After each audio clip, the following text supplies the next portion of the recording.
Hello friends, ગામઠી કિચનમાં તમારું હાર્દિક સ્વાગત છે। આજે આપણે બનાવીશું એકદમ પરફેક્ટ માપ સાથે આપણે ફ્રૂટ કસ્ટર્ડ બનાવવાના છીએ। ઘણા લોકોને શું થાય કે ફ્રૂટ કસ્ટર્ડ બનાવતી વખતે કાં તો ઘાટો બની જતો હોય છે ને કાં તો એકદમ પતલો રહેતો હોય છે। તો અહીંયા આપણે એવી સરસ પરફેક્ટ માપ સાથેની રેસીપી બતાવવાના છીએ ફ્રેન્ડ્સ। તો ચાલો જોઈ લઈએ અને કેવી રીતે બનાવવું।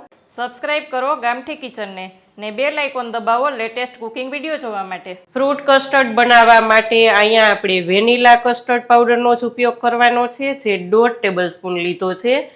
એકદમ પરફેક્ટ માપ સાથે થશે, નહીં આપણો ફ્રૂટ કસ્ટર્ડ બહુ ઘાટો બને કે નહીં પતલો બને, એકદમ પરફેક્ટ માપની રેસીપી સાથે જ આપણે બનાવવાના છીએ। અને અહીંયા આપણે ફ્રૂટ્સમાં કેળા, દ્રાક્ષ, દાડમ અને સફરજન લીધું છે।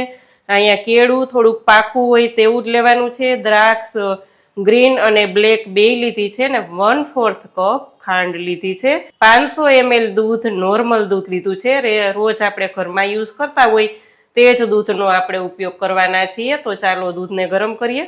થોડીક વાર હાઈ ફ્લેમ રાખીશું, પછી મીડિયમ ફ્લેમ રાખી અને આપણે દૂધને ગરમ કરી લેશું। પણ દૂધ ગરમ થાય ત્યાં સુધીમાં હું સાઈડમાં અડધો કપ નોર્મલ દૂધ લઈશ। ઠંડુ પણ નહીં, ગરમ પણ નહીં, એવું દૂધ લઈ અને પાવડર સાથે મિક્સ કરી દઈશ। અહીંયા આપણે કસ્ટર્ડ પાવડરમાં બધું જ મિક્સ કરી દેવાનું છે, કારણ કે કસ્ટર્ડ પાવડર એમનેમ દૂધમાં લેશું તો ગાંઠા જેવું પડી જશે।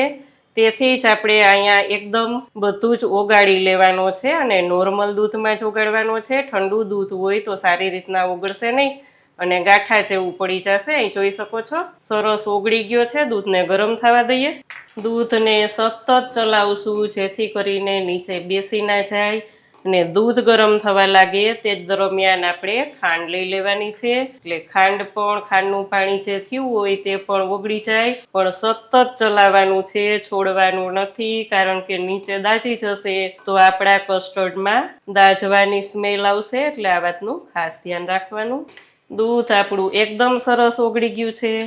મીડિયમ ફ્લેમ રાખી અને ધીમે ધીમે આપણે કસ્ટર્ડ પાવડર વાળું દૂધ એડ કરતું જવાનું છે અને ચલાવતું જવાનું છે। હજી પણ આપણે થોડીક વાર ચલાવશું જેથી કરીને કસ્ટર્ડ પાવડરની સ્મેલ કાચી ન આવે અને એકદમ સરસ દૂધ આપણું ખાટું બની જાય। અહીંયા આપણું દૂધ ઉકળી પણ ગયું છે અને એકદમ સરસ પરફેક્ટ થઈ ગયું છે। હજી ઠંડુ થશે એટલે એકદમ ઘાટું થશે। એટલે આ જ રીતના આપણે દૂધ રાખીશું। કેવું દૂધ રાખવાનું તો કે આ ચમચો આપણે લીધો હોય તેને કોટ આ રીતના થઈ જાય તેવું જ દૂધ આપણે બનાવવાનું છે। તો અહીંયા આપણું દૂધ પરફેક્ટ રેડી છે।